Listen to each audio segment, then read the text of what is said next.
ఎన్నికల హామీలతో మహిళలను మోసం చేసిన ముఖ్యమంత్రి చంద్రబాబుపై 420 కేసు పెట్టాలని వైఎస్ఆర్సీపీ అధికార ప్రతినిధి శ్యామల సంచలన వ్యాఖ్యలు. మోసపోయిన ప్రతి మహిళ ఇప్పుడు ముఖ్యమంత్రిని గద్దె దించాలని అనుకుంటున్నారని చెప్పారు. శనివారం తాడేపల్లిలోని వైఎస్ఆర్సీపీ కేంద్ర కార్యాలయంలో శ్యామల మీడియాతో మాట్లాడుతూ, పేదవాడు ఎవడు అని కూడా నేను అడగట్లా. తెలుసుకోవాల్సింది ఏంటి అంటే, చేతకానప్పుడు, చెయ్యలేనప్పుడు మాటలు చెప్పకూడదు, ఆశలు కలిగించకూడదు. వీటినే అచ్చ తెలుగు భాషలో చెప్పాలంటే శుష్క వాగ్దానాలు అంటారనమాట. ఇప్పుడు ఈ ప్రస్తావన ఎందుకు తీసుకొస్తున్నాను అంటే, చంద్రబాబు నాయుడు గారు మా అక్క చెల్లెమ్మలని, మా మహిళలని మరోసారి నమ్మించి మోసం చేశారు.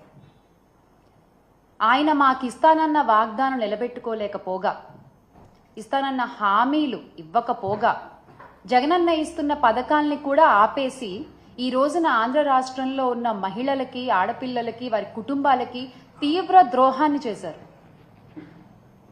ఎన్నికల సమయాల్లో సూపర్ 6 అంటూ పెద్ద పెద్ద బ్రాండింగ్స్ వేసుకున్నారండి కూటమి ప్రభుత్వం.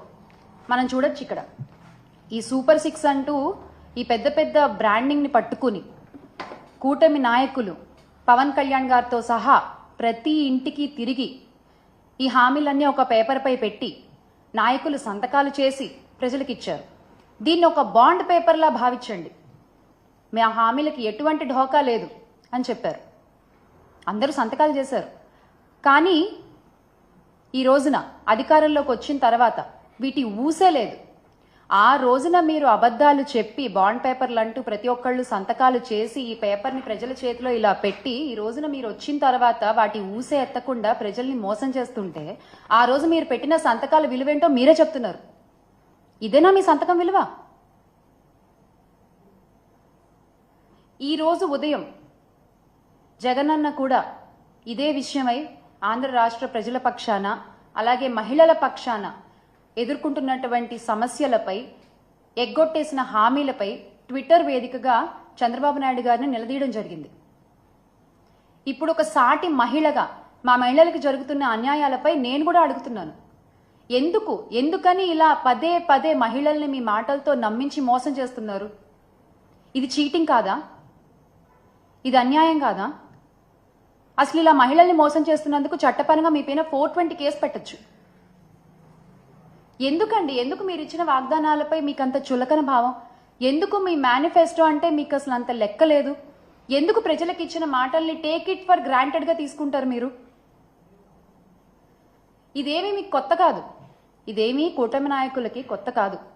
2014లో కూడా ఇలాగే మీరు చూసుకున్నట్లయితే 2014లో కూడా డ్వాక్రా రుణమాఫీ అని మహిళలకి ఆశలు కల్పించి అధికారంలోకి వచ్చిన తర్వాత యథావిధిగా ఎగ్గొట్టేశారు. ఇక్కడ మనం చూడండి, చంద్రబాబు నాయుడు గారు ఉన్నారు, పవన్ కళ్యాణ్ గారు ఉన్నారు, మోదీ గారు ఉన్నారు. మీరు చెప్పిన మాటలకి విలువ లేదు, మీరు ఇచ్చిన హామీలకి విలువ లేదు, మీరు చేసిన సంతకానికి విలువ లేదు. అంటే పోన్లే పాపం మహిళలు పదే పదే నమ్ముతున్నారు మనల్ని, చాలా చులకనగా తీసుకోవచ్చు, చాలా తేలిగ్గా మోసం చేసేయచ్చు అనుకుంటున్నారా మీరు? ఈ రోజున మీ మాటల్ని మళ్ళీ మళ్ళీ నమ్మి మోసపోయే మహిళలు ఎవరూ లేరు. ఖచ్చితంగా ప్రతి మహిళ ఈరోజు మిమ్మల్ని గద్దె దించే ప్రయత్నం చేస్తున్నారు. మీరు ఆ విషయం గ్రహించాలి. అసలు అన్ని హామీల్లోకి కూడా తల్లికి వందనం అనేది మా ముఖ్యమైనటువంటి హామీ అని మీరు చెప్పుకుంటూ వచ్చారు. ఆ తల్లికి వందనం గురించి మీరు ఎలా ప్రచారం చేశారో కూడా ప్రతి ఒక్కళ్ళకి తెలుసు. ఏడాదికి రూపాయలు 15,000 చొప్పున ఇస్తామన్నారు. అది ఇవ్వకపోగా మీరు అధికారంలోకి రాగానే జగనన్న ఇస్తున్నటువంటి అమ్మఒడి పథకాన్ని కూడా ఆపేశారు. గత 7-8 నెలలుగా పిల్లలు, తల్లులు మీరు ఇస్తానన్న ఆ తల్లికి వందనం హామీ కోసం ఎదురు చూస్తూనే ఉన్నారు. ఆ పిల్లల ఎదురు చూపులకి మీరేం సమాధానం చెప్తారు? ఆ తల్లుల ఎదురు చూపులకి మీరేం సమాధానం చెప్తారు? వాళ్ళ భవిష్యత్తుకు మీరేమి సమాధానం చూపిస్తారు? మేము ప్రశ్నిస్తున్నాం. ఈ రోజున రాష్ట్రంలో ప్రతి ఒక్కళ్ళు జగన్మోహన్ రెడ్డి గారు ఉంటే అనేటువంటి ప్రశ్నని వాళ్ళకి వాళ్ళు వేసుకుంటున్నారు. ఖచ్చితంగా దానికి తగ్గ సమాధానాన్ని త్వరలోనే మీకు చూపిస్తారు.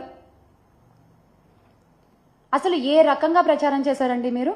ఇంటింటికి తిరిగి ఎంతమంది పిల్లలు ఉంటే ప్రతి ఒక్కళ్ళకి నీకు 15,000, నీకు 15,000, నీకు 15,000, ఒకళ్ళుంటే 15,000, ఇద్దరుంటే 30,000, ముగ్గురుంటే 45,000, నలుగురుంటే 60,000, ఇలా చెప్పుకుంటూ పోయారు కదా.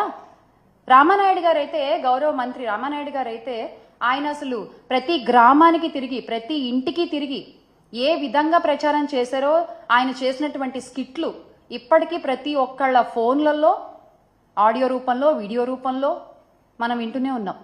చాలామంది రింగ్ టోన్లుగా కూడా పెట్టుకున్నారు, మర్చిపోకుండా దాన్ని. కానీ మీరేమైనా చేస్తున్నారా? లేదు. ఒకసారి మనం రామానాయుడు గారు ఏ విధంగా ప్రచారం చేశారో చూద్దాం.